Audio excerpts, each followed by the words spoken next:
अस्सलामुअलैकुम। आज की वीडियो में हम बात करेंगे आइटम टोटल कोरिलेशन कि उसका हम SPSS में एनालिसिस कैसे रन करते हैं और फिर वर्ड के अंदर APS 7 के मुताबिक आइटम टोटल कोरिलेशन को हम रिपोर्ट कैसे करते हैं। आइटम टोटल कोरिलेशन बेसिकली इसलिए रन किया जाता है ताकि हमें हर आइटम का टोटल स्कोर के साथ कोरिलेशन पता चल सके और इसके ज़रिए हमें ये पता चल जाता है कि हमारा कौन सा आइटम वीक है, हमारी रिलायबिलिटी को इम्पेक्ट कर सकता है।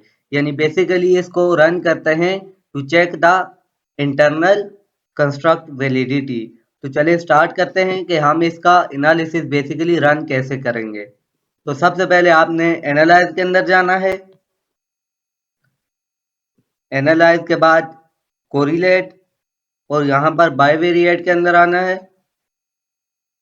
जो इस पे क्लिक किया, जिस तरह हम कोरिलेशन एनालिसिस रन करते हैं, इंशाल्लाह अगली वीडियो इस पे बनाऊंगा कोरिलेशन हम किस तरह मेजर करते हैं। तो यहाँ पर फॉर एग्जांपल मेरा पहला स्केल है EBS, ease of being persuaded scale. तो इसके जितने भी आइटम मेरे पास हैं तो इन तमाम को मैं सिलेक्ट करूंगा, सिर्फ स्केल के आइटम्स को। ये 7 आइटम हैं तो इनको मैं सिलेक्ट करके वेरिएबल व्यू में ले आता हूँ। और सेकंड स्टेप ये होगा कि जो हम कंप्यूट करते हैं अपने स्केल को, जिस पर मेरी कंप्लीट वीडियो मौजूद है, अगर आपको नहीं पता तो आप उसको देख सकते हैं। यानी हम जो अपने स्केल को कंप्यूट करते हैं उसके टोटल स्कोर को भी हम लेफ्ट साइड पे वेरिएबल व्यू में ले आते हैं। तो ये हमारे आइटम्स आ गए सारे साथ के साथ और फिर उनका टोटल स्कोर आ गया जो हमने कंप्यूट किया था। इतना करने के बाद ऑप्शन के अंदर जाना है और यहाँ से मीन एंड स्टैंडर्ड डेविएशन को चेक कर देना है। कंटिन्यू किया और ओके कर दिया। तो इस तरह आइटम टोटल कोरिलेशन का आउटपुट हमारे सामने शो हो जाएगा। इसके रिजल्ट्स हमारे सामने शो हो गए हैं। अब हम इनको API के मुताबिक वर्ड के अंदर रिपोर्ट करेंगे। तो चलें स्टार्ट करते हैं कि API के मुताबिक वर्ड के अंदर हम इनकी रिपोर्टिंग कैसे करेंगे। तो न्यूज शीट में ओपन कर लेता हूँ, आपको मैन्युअली बनाकर दिखाऊंगा कि हमने कैसे बनाना है। तो इंसर्ट के अंदर आ जाना है। क्योंकि हमारे पास 7 आइटम है तो हम 4 रोज ले लेते हैं और 4 ही कॉलम ले लेते हैं। ये आइटम पर डिपेंड करता है, मैं सिर्फ आपको बनाना सिखा रहा हूँ कि किस तरह हमने बनाना है। उसके बाद नंबर ऑफ आइटम यहाँ आपने लिख देना है। इसी तरह यहाँ पर भी नंबर ऑफ आइटम आ जाएगा और एक कॉलम छोड़कर यहाँ पर भी नंबर ऑफ आइटम आ जाएगा। दरमियान में आपके पास यहाँ पर स्मॉल r लिखते हैं, इसका मतलब ये होता है ये कोरिलेशन का साइन है और यहाँ पर भी r आ जाएगा। यहाँ पर नंबर ऑफ आइटम 1 2 3 और यहाँ पर ये एक रो हमने प्लस से ऐड की और 4। चूंकि हमारे 7 आइटम है तो हमने 7 आइटम यहाँ पर रिपोर्ट करने हैं, 5 6 एंड 7। ये हमारा पूरा हो गया पहला स्टेप। उसके बाद हम अब वैल्यू पुट करेंगे। तो हमने SPSS का आउटपुट ओपन करना है, जो एनालिसिस हमने रन किया था। तो ये देखें उसका टेबल हमारे पास मौजूद है, कोरिलेशन का टेबल। ये तो हर आइटम का कोरिलेशन आ रहा है। At the end EBS total पे इसका क्या कोरिलेशन आ रहा है। तो पहली वैल्यू क्या आ रही है हमारे पास 0.650। हम इधर लिख लेते हैं पहले आइटम के सामने 0.650 और इस बार डबल स्टेरिक आ रहा है। डबल स्टेरिक क्यों आ रहा है? क्योंकि इसकी P की वैल्यू 0.01 से लेस है। तो हम इधर 2 स्टेरिक डाल लेते हैं। P की वैल्यू ये होती है, ये आप देख लें, सिग्निफिकेंस टू टेल वैल्यू जो है वो 0.00 है। तो इट्स मीन्स कि यहाँ पर हमारी जो वैल्यू है वो सिग्निफिकेंट है। दूसरा आइटम का स्कोर क्या आ रहा है? तो ये देखें 0.686।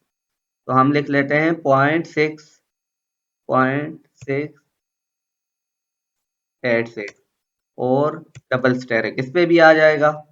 तीसरे आइटम को आप देखें तो 0.656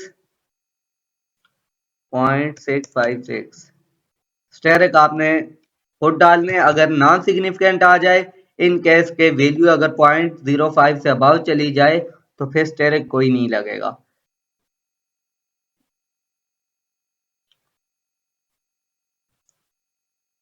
उसके बाद अगर पांचवें आइटम को देखें तो उसकी वैल्यू आ रही है 0.630।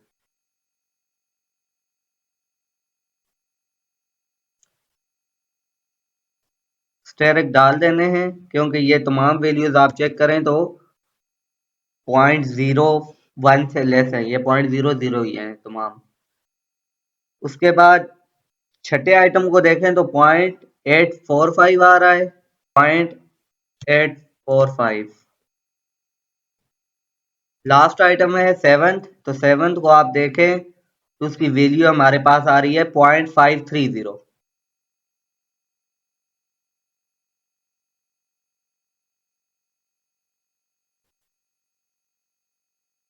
तो इस तरह टेबल हमारे पास इस तरह कंप्लीट हो गया। हमने ये वैल्यू पुट करनी होती है जो लास्ट कॉलम होता है टोटल के साथ कोरिलेशन होता है। तो हमने सातों के सातों आइटम की वैल्यूज अपने पास वर्ड के अंदर रिपोर्ट कर ली हैं। तो अब हमने इसको एपीआई के मुताबिक बनाना है।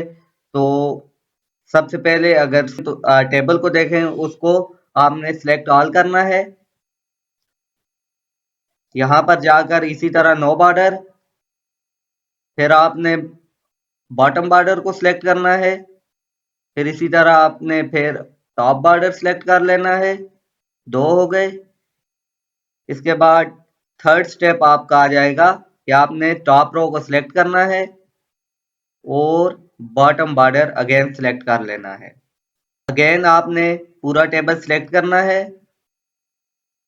यहाँ लाइन स्पेसिंग पे आकर 2 लाइन स्पेसिंग कर देनी है। यहाँ पर फॉन्ट आपका टाइम न्यू रोमन आ जाएगा और फॉन्ट साइज आपके पास 12 आ जाएगा।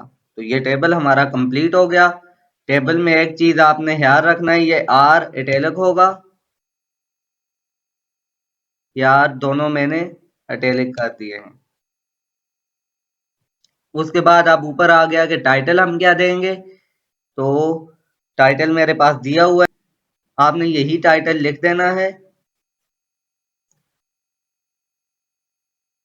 सिर्फ स्केल यहाँ पे चेंज होगा, जो आपका स्केल होगा उसका नेम आ जाएगा। अगर आइटम ज्यादा हैं तो इसी तरह आइटम इधर से आप प्लस करते जाएं रोज को, तो आप अपने आइटम जितने भी ज्यादा हैं या कम हैं उसके मुताबिक इधर रिपोर्टिंग करेंगे।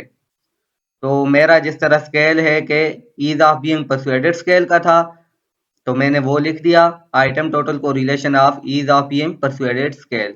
ये हमेशा कैपिटलाइज ईच वर्ड में होगा। इसके साथ साथ ये देखें n इज इक्वल टू 91, तो ये बेसिकली हमारे पास सैंपल साइज है जो हमने यूज किया है।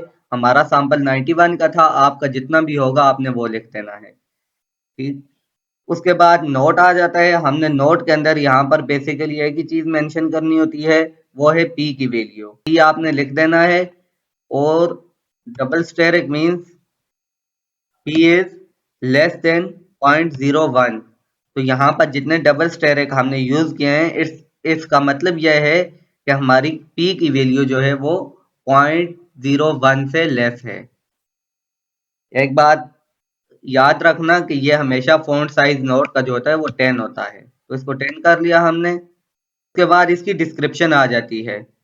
तो डिस्क्रिप्शन हम क्या देंगे वो मैंने लिखी हुई है, आपने भी इसी तरह लिख लेनी है। सिर्फ अपने स्केल के मुताबिक इसको एडजस्ट करना है। तो मेरी डिस्क्रिप्शन यह है कि result in table 3 illustrated that all the items of ease of being persuaded scale have significant positive correlation with total scores। तो ये देखें यहाँ पर नेगेटिव का साइन कहीं पर भी मौजूद नहीं है। अगर आप टेबल के अंदर देखें तो भी यहाँ पर नेगेटिव का साइन किसी वैल्यू के साथ नहीं है। तो इट्स मीन कि यहाँ पर सिग्निफिकेंट पॉजिटिव कोरिलेशन आया है।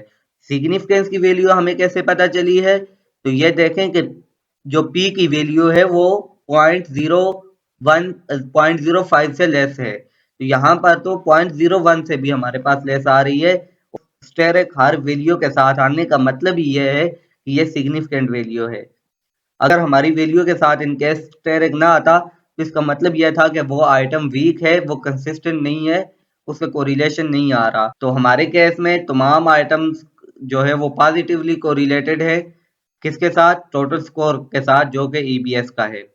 तो इसका मतलब क्या है कि EBS has above average level of construct validity. तो इसका मतलब यह है कि हमारा स्केल जो है वो इंटरनली कंसिस्टेंट है और इसकी कंस्ट्रक्ट वैलिडिटी बहुत अच्छी है। तो इसका जो फॉन्ट साइज होगा हमारे पास 12 होगा डिस्क्रिप्शन का। तो ये थी हमारी आज की वीडियो। आई होप के आपको आज की वीडियो में समझ आया होगा कि हमने आइटम टोटल को रिलेशन रन कैसे करना होता है और फिर इसकी हमने वर्ड के अंदर एपीआई के मुताबिक रिपोर्टिंग कैसे करनी होती है। तो आज के लिए इतना ही। इंशाल्लाह मिलते हैं अगली वीडियो में। तब तक के लिए अल्लाह हाफिज।